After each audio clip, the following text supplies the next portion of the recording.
မင်္ဂလာရှိတဲ့နေ့ရက်လေးဖြစ်ပါစေဒီနေ့ February လ23ရက်နေ့မှာနားဆင်ခွန်အားယူရမယ့်နှုတ်ကပတ်တော်များရဲ့ခေါင်းစဉ်ကတော့အရှင်နှင့်သခင်ဖြစ်ပါတယ်ရှေးဥစွာဆုတောင်းကြရအောင်ကောင်းကင်မနာရှင်မူသောယေရှုရှင်ပါဤနေ့ရက်ကိုပြင်ဆင်ပေးတဲ့အတွက်ကိုယ့်ကိုသူပဲယေရှုတင်ပါတယ်ကိုရှင်ရဲ့ဂုဏ်တော်လည်းချီးမွမ်းပါ၏ဖတ်ပြရှင်ဤနှုတ်ကပတ်သတင်းစကားကိုနားဆင်မိ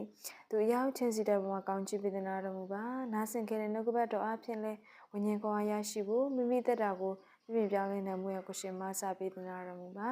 ယေရှုခရစ်တော်ဘုရား၏နာမကိုမြည်ပြုရတောင်းလျှောက်ပါရဲ့ဖာအာမင်နှလုံးသွင်းရမယ့်နှုတ်ကပတ်တော်မြတ်ကတော့ယောဟန်ခန်းကြီး73အခန်းငယ်10ဖြစ်ပါတယ်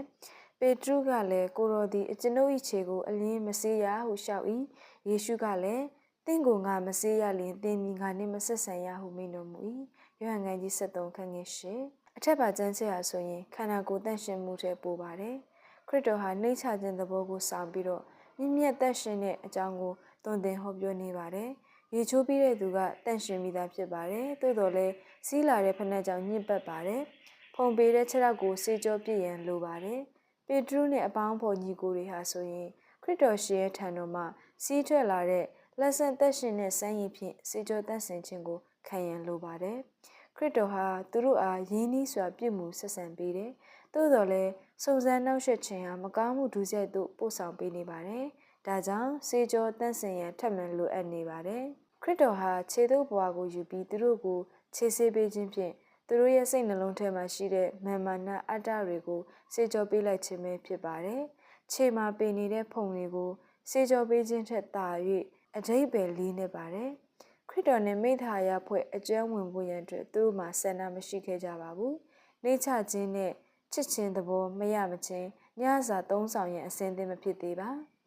မာနနဲ့ကိုသာချစ်ခြင်းဟာဆိုရင်အမုန်းတရားကိုသာပွားစေပါတယ်ကိုနှိမ့်ချပြီးတော့ခြေစေခြင်းမှာမာနနဲ့တကူကောင်းစိတ်ကိုယေရှုရှင်မှာပပျောက်စေရန်သင်ကြားပေးပါတယ်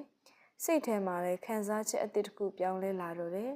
သူတို့ကိုကြည့်ပြီးတော့သင်တို့တွေဟာတန့်ရှင်ကြပြီဟုဆိုနိုင်ပါတယ်သူတို့တွေဟာယခုမှအချစ်ချင်းမေတ္တာနှိမ့်ချခြင်းသဘောကိုနားလည်လာကြတာဖြစ်ပါတယ်။ယူရရှကာယုံမှာလွဲပြီးတော့ကျန်တပည့်တော်တွေဟာနှုတ်ကပတ်တော်ကိုခံစားသိရှိလာပြီးကျေးဇူးတော်ကိုစိတ်နှလုံးမှာခံယူတတ်လာတယ်။အမြင့်ဆုံးသောတာဝန်ကိုလက်ခံမှုရန်အတွက်အစဉ်သင့်ရှိကြပြီဖြစ်ပါတယ်။ပေတရုနဲ့သူ့ရဲ့ညီကိုတွေကဲ့သို့ပဲကျွန်ုပ်တို့လည်းခရစ်တော်ရဲ့အသွေးတော်နဲ့စီကြောခြင်းခံရပြီးဖြစ်ပေမဲ့မကြာခဏဆိုသလိုဒုစရိုက်နဲ့ထိတွေ့မိခြင်းကြောင့်စိတ်နှလုံးများညှိညမ်းလာတတ်ပါတယ်။ကျွန်ုပ်တို့တွေဟာခရစ်တော်ရဲ့တန့်စင်စေတဲ့ကျေးဇူးတော်တို့လာရောက်ပုံအပ်ရမှာဖြစ်ပါတယ်။ပေတရုဟာ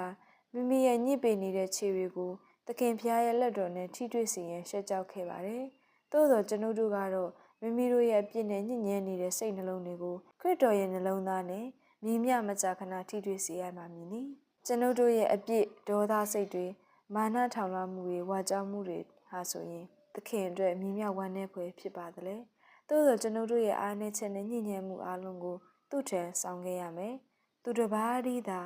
ကျွန်ုပ်တို့ကိုတန့်စင်စေနိုင်ပါတယ်။ခရစ်တော်ရဲ့တကူတော်ဖြင့်တန့်စင်ခြင်းမခံရပါကကျွန်ုပ်တို့တွေကသူနှင့်အတူမိသားရဖွဲ့ဖို့ရန်အတွက်အစဉ်သင့်မဖြစ်သေးပါ။ယနေ့မှာပုံမဆင်ခြင်ရမှာကတော့ကျွန်ုပ်ရဲ့အပြစ်ကြောင့်အရှက်ရစေမည်အကြောင်းသည်ယေရှုရှင်ထံသို့ရောက်ရှိနိုင်ရန်အတားအဆီးဖြစ်နေပါသလား။ယနေ့နာဆင်ကြတဲ့နှုတ်ကပတ်တော်မြတ်ကတော့ဒီလောက်ပဲဖြစ်ပါတယ်။ကျမ်းနာတော်သူရောက်စီတိုင်းပေါ်ဖျားရှင်ကောင်းကြီးပေးပါစေ။